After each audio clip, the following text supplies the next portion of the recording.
ಚಾಮರಾಜನಗರ ಜಿಲ್ಲೆಯಾಗಿ 20 ವರ್ಷ ಆಗಿ ಚಾಮರಾಜನಗರ ಜಿಲ್ಲೆಯಾಗಿ 20 ವರ್ಷ ಆಗಿದ್ರು ಸಹ ಒಂದು ಸುಂದರವಾದಂಥ KSRTC ಬಸ್ ಸ್ಟ್ಯಾಂಡ್ ಇಲ್ಲ. ಈ ನಾಗರಿಕರಿಗೆ ಭಾರಿ ತೊಂದರೆ ಆಗ್ತಾ ಇದೆ.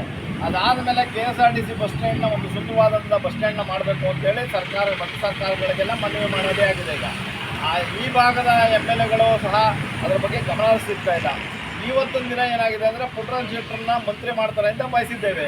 ಏನಾದ್ರು ಚಾಮರಾಜನಗರದಲ್ಲಿ ಮಂತ್ರಿ ಮಾಡ್ತಾರೆ ಅಂತ ನಂಬಿಕೆ ಇದೆ ಈ ಸರ್ಕಾರದ ಮೇಲೆ. ಅವ್ರನ್ನ ಮಂತ್ರಿ ಮಾಡಲಿ, ಅದನ್ನು ಸ್ವಾಗತ ಮಾಡ್ತೇವೆ. ನಾವು ಮಂತ್ರಿ ಮಾಡೋದು ಸ್ವಾಗತ ಮಾಡಿದೆ ಅದಕ್ಕೆ ಅಂದರೆ ಚಾಮರಾಜನಗರ ಉದ್ಧಾರಕ್ಕೆ, ಚಾಮರಾಜನಗರದ ಉದ್ಧಾರನ ಮಾಡ್ತಾರೆ ಪುಟ್ಟರಂಗ ಶೆಟ್ಟರು ಅಂತ ನಂಬಿಕೆ ಇದೆ ನನಗೆ.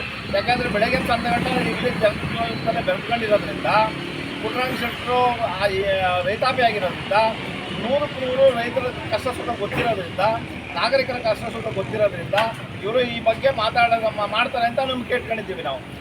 ಅದರಿಂದ ಈಗ ನಮ್ಮ ಒತ್ತಾಯ ಏನು ಅಂತಂದರೆ, ಇವರು ಮಂತ್ರಿ ಆದ ತಕ್ಷಣ, ಮುಂದಿನ ತಿಂಗಳು ಅವರು ಮಂತ್ರಿ ಆದ ತಕ್ಷಣ ಮೊದಲನೇ ಕಾರ್ಯಕ್ರಮನ KSRTC ಬಸ್ ಸ್ಟ್ಯಾಂಡ್ನ ಸುಂದರವಾದ ಬಸ್ ಸ್ಟ್ಯಾಂಡ್ನ ಕೊಡಬೇಕು ಅಂತ ಹೇಳಿ ನಾವು ಒತ್ತಾಯ ಮಾಡ್ತಾ ಇದ್ದೇವೆ.